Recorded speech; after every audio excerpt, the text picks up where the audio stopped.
تازہ ترین ویڈیوز کے لیے چینل کو سبسکرائب کر کے بیل آئیکن اور آل نوٹیفیکیشن پر کلک کریں تاکہ آپ کو ملے ہر اپڈیٹ سب سے پہلے۔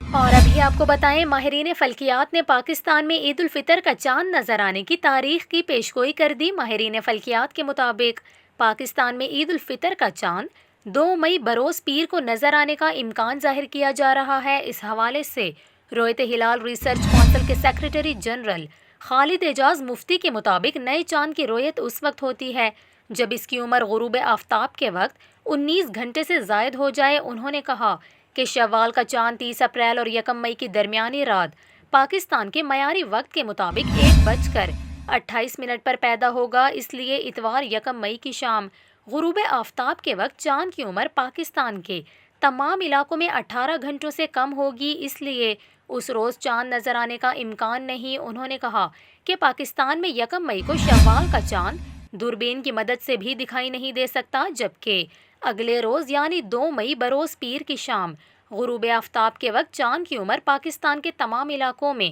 41 گھنٹوں سے بھی زائد ہو چکی ہوگی، اس لیے اس شام شوال کا چاند بآسانی نظر آ جائے گا۔